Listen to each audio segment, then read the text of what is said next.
Well, the adventure continues, though not exactly as I would have hoped. On our way this morning to gather the components for Alistair's arcane rite, we were set upon by kobolds, which appeared out of nowhere. Most peculiar. One moment we were staring ahead at the long open road, and then suddenly, kobolds. Everywhere. Just dozens of them. They couldn't even have been hiding anywhere. There was nothing for miles, as far as the eye could see, but dirt and rocks. And yet, there they were. Luckily for us, they were mostly ineffectual, but very persistent, and for some reason, they kept screaming, "For the Overlord!" Now, it's common knowledge that kobolds will attack anything and everything that isn't another kobold. Sometimes even that won't stop them. I knew that. Everyone else in the party knew that. And yet, for some reason, I felt compelled, I suspect by the numpty Jeff, though I cannot be certain, to try and talk to them. Which went about as well as one might expect. No sooner had I said, "Good morning, how can I help you?" than we were each set upon by half a dozen kobolds, and that was just the first wave.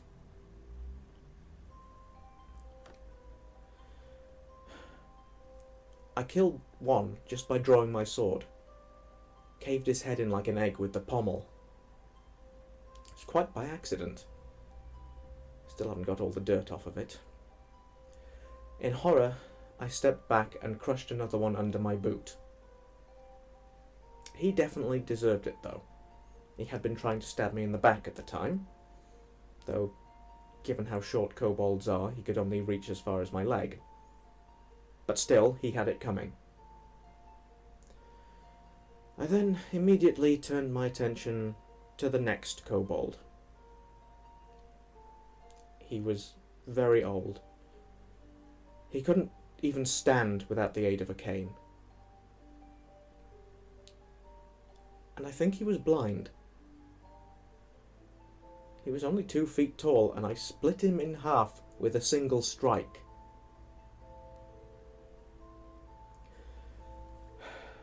I'm sure Lady Lumeria and Jeff had a reason for wanting an octogenarian kobold to die. I just wish I knew what that reason was. It might help me sleep at night. Around that point, the fight slowed down, and whatever that sound is, and wherever it's coming from, it happened a lot during that fight. A lot of awkward silence and standing around too, even the kobolds. Anyway, we got to the next city, a place called Riverbend, only to discover that the Arcane Emporium had run out of one of the components we need for the rite, specifically kobold teeth. Now, I don't know why he didn't mention that when we were surrounded by dozens and dozens of dead kobolds. So many dead kobolds. Whether it was because he hadn't checked the list, or if it had simply slipped his mind, I do not know. But all the same, I think it's best not to meddle in the affairs of wizards, particularly while I'm wearing anything flammable. So we had to turn around, and we got halfway back to where we left all the bodies piled up at the side of the road. I had wanted to give them a proper burial. Even though they were trying to murder us, it seemed only right, but I was overruled.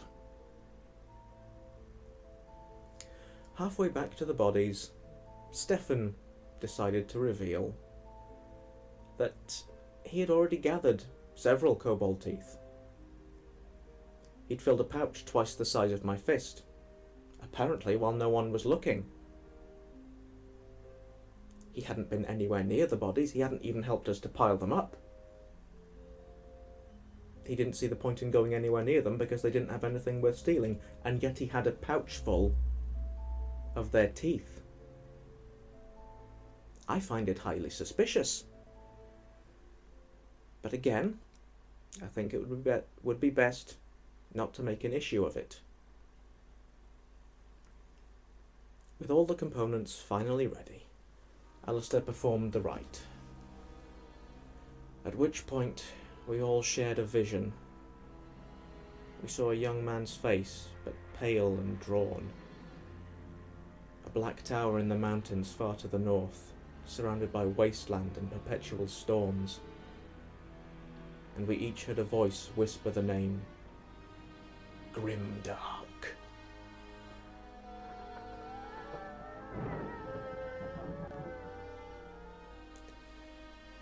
I wonder if that overlord the kobolds were so enthusiastic about has anything to do with this Grimdark.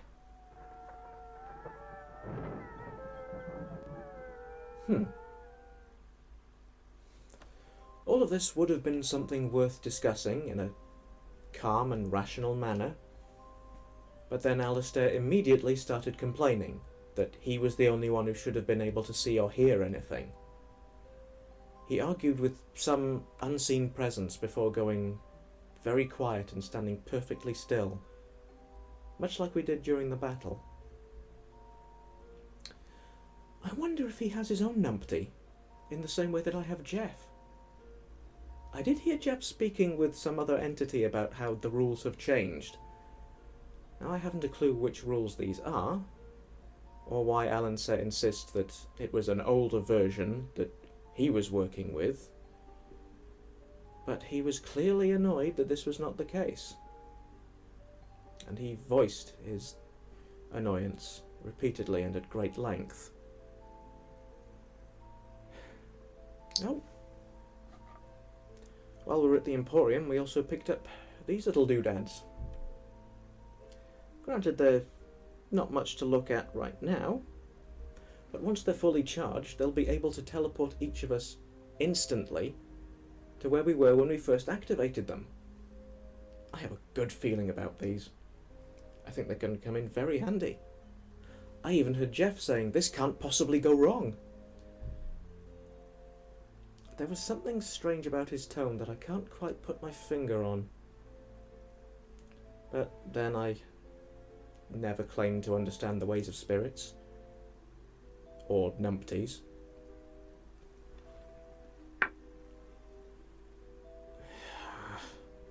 And I forgot to introduce myself to the group again. This is going to get embarrassing if it carries on.